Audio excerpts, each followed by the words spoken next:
두 번째 물음표는 뭡니까? 예, 두 번째 물음표는 비명계 떠나자 이번엔 친문입니다. 예, 이 민주당 내에 친명계와 친문계 얘기인 것 같네요. 예, 맞습니다. 이재명 대표 강성 지지자들이 주로 활동하는 이 당원 게시판에 보면요. 이런 분위기 변화를 느낄 수가 있습니다. 그동안 이낙연 전 대표를 비롯한 비명계가 주로 이들의 공격 대상이었는데 이 전 대표와 비명계가 탈당하면서 어느 정도 정리가 되자 이제는 이 친문 인사들이 주 공격 대상이 되는 분위기입니다. 어떤 일 때문에 그런 거죠?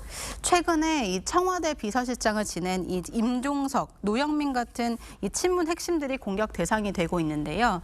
임 전 실장은 중구 성동갑, 노 전 실장은 충북 청주시 상당구에 출마를 준비 중입니다. 3일 전에 예비후보 등록을 마쳤습니다. 저는 지금은 저뿐만 아니라 누구라도 참여해서 4월 10일 날 윤석열 정부의 폭주를 힘으로 멈춰 세워야 한다는 거예요. 예, 그러자 당 게시판엔 양심도 없냐, 이 대한민국이 이렇게 된 건 모렴치 때문이란 비판글이 올라오고 있습니다. 그러니까 윤석열 정부 탄생에 책임이 있는 인사들이 왜 출마를 하냐는 겁니다. 이 같은 맥락으로 이재명 대표 팬카페인 이 제명인의 마을에서도 문재인 청와대 출신인 고민정 의원이나 윤영찬 의원을 뽑아내라는 비판과 역시 청와대 정무비서관을 지낸 김한규 의원을 리틀 NY라고 비난하는 글들이 올라오고 있습니다. 그런데 이런 비판은 강성 지지층에만 국한되는 건 아닌 것 같더라고요. 네, 그렇습니다. 이 친명계 원외 조직인 민주당 혁신행동이 오늘 입장문을 발표를 했습니다.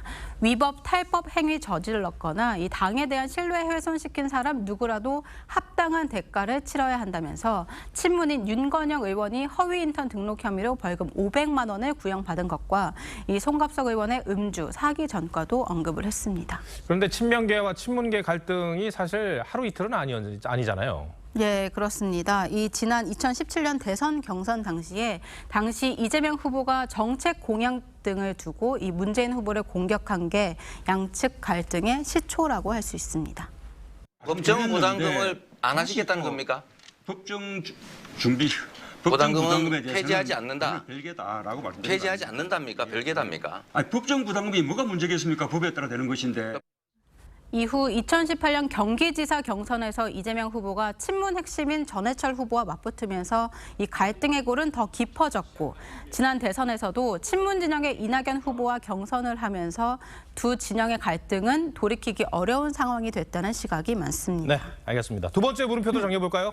예, 두 번째 물음표 비명계 떠나자 이번엔 친문의 느낌표는 악순환 끊을 용기 이렇게 뽑아봤습니다. 이 누가 당의 주류이든지 간에 계파 갈등의 악순환은 이 당을 민심으로부터 멀어지게 하고 결국은 민주주의 훼손으로 이어진다는 걸 잊어선 안 될 겁니다. 예, 알겠습니다. 한성원 기자, 잘 들었습니다.